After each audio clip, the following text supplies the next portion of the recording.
ఢిల్లీలో రైతులు ధర్నా చేస్తున్నారు, దీని వెనక కాంగ్రెస్ నేతల హస్తం కూడా ఉందని చెప్పేసి ఆరోపణలు వస్తున్నాయి. దీని అనుకోనివ్వండి, అంత బ్రహ్మాండమైన ఆందోళన మేము చేయించగలుగున్నామంటే భయపడండి, బీ కేర్ఫుల్ అంతే. మా హస్తం ఉందా? నీ హస్తంలో ఉండేది టియర్ గ్యాస్, వాటర్ క్యానన్, దాడి, దౌర్జన్యం, దగ. మీరు ఇన్ని చేస్తున్నారు, మేము చేస్తూ ఉండేది న్యాయం. నీకు ఇనే ఓర్పు లేదు, అనే సాహసము రాదు.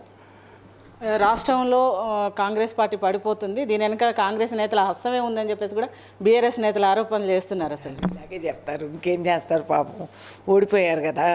ఇంట్లో కూర్చొని గోళ్ళు గిల్లుకుంటూ రోజు ఏం చెప్పాలని నిద్రలేస్తాను అబద్ధాలు చెప్పేది అలవాటు వాళ్ళకి.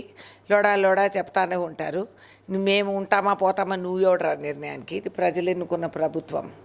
పిచ్చి వేషాలు వేశారంటే నీకు వచ్చే లోక్సభలో కూడా అడ్రస్ లేకుండా పోతుంది. కాబట్టి మర్యాదగా నోరు మూసుకొని ఇంట్లో కూర్చొని పడుకోమనండి కాసేపు. ఎక్కువ ఇట్లా వాగినారంటే ప్రజలు తిరగబడి వాళ్ళు జవాబు చెప్తారు. అంటే మోడీ ప్రభుత్వం అధికారంలోకి వచ్చిన తర్వాత 10 సంవత్సరాల్లో ఉత్తరాదికే ప్రాధాన్యత ఉంది, దక్షిణాదికే ప్రాధాన్యత లేదు. దీన్ని ఎట్లా చూస్తారు మీరు? అసలు వాస్తవం, ఇది వాస్తవం.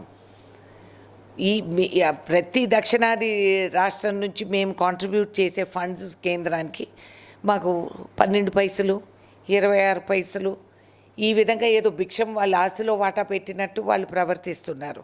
ఇది అన్ఫేర్. మీరు ఏం ఫార్ములా పెట్టారు? మీరు ఆ ఫార్ములా మాకు అందరికి అర్థమయ్యేటట్టు ముందు మీరు ప్రకటన చేయండి.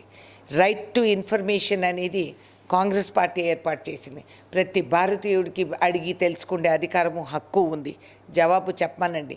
పార్లమెంటు నడవనీయకుండా విపక్షంలో ఉన్న ప్రతి ఒక్కరిని బయటకు బహిష్కరించి అసలు కంఠం ఎత్తనీయకుండా పార్లమెంటులో రచ్చ చేసి, బీజేపీ వాళ్ళే రచ్చ చేసి బలవంతంగా వాళ్ళు బిల్లులు పాస్ చేసుకున్నంత మాత్రాన అది ప్రజాస్వామ్యం అని అనుకునేది భ్రమ.